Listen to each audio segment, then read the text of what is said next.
form an underground network to deliver necessities like drinking water or fuel. These pipes are often spirally welded and can be made in any size. In fact, longer pipe means fewer joints and less work to install them underground. Spirally welded pipes can be short, or they can go on and on. The potential length is limitless because, unlike other kinds of pipes, spiral pipes don't have to conform to the size of a forming roll or the dimensions of a steel plate.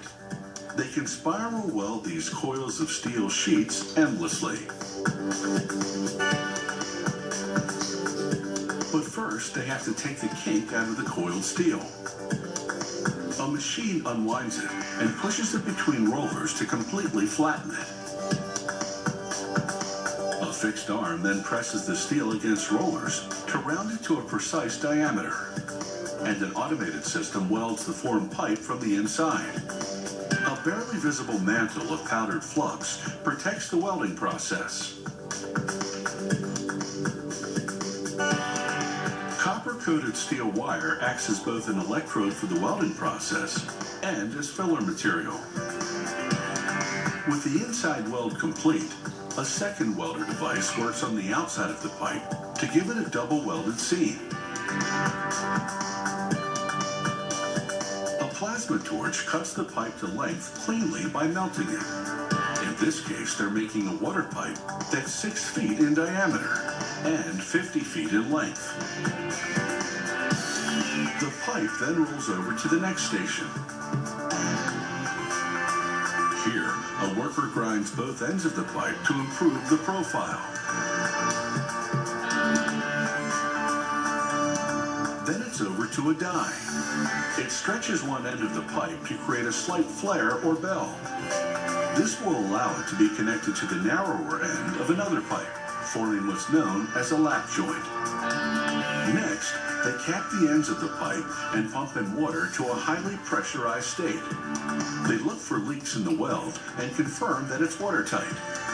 Another worker installs rubber dams at both ends of the pipe.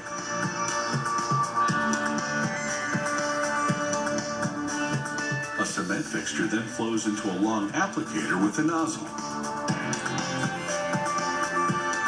The nozzle applies the cement to the pipe's inner wall as the pipe spins and generates a centrifugal effect that's 70 times the force of gravity. This causes the cement to be distributed uniformly. The rubber dams contain the cement during this process. The spinning displaces water in the cement, and a blower forces that water out of the pipe. Next, a worker drapes plastic onto both ends of the pipe. He tacks it with magnets and then secures it tightly with an elastic cord. He pumps hot steam into the pipe. Over a period of 18 hours, the steam cures the cement. It's a slow cure for better structural integrity. For our camera, they open one end of the pipe for an inside look at the steaming action. 18 hours later, they remove the rubber dams. The spiral welded pipe now has a tough protective inner liner. Next, the pipe moves into a blast chamber where fine steel shot bombards the outside of the pipe to clean it thoroughly. This prepares it for the next step. A sprayer applies a liquid adhesive. Over the adhesive, they wrap a polyethylene-backed tape. They apply a total of 3 layers of tape. The first one provides corrosion protection to the spirally welded steel. The other 2 layers protect the first. They give the spirally welded pipe a tough outer skin. The 3 tapes are color-coded. This will allow the depth of any damage to be quickly assessed on site.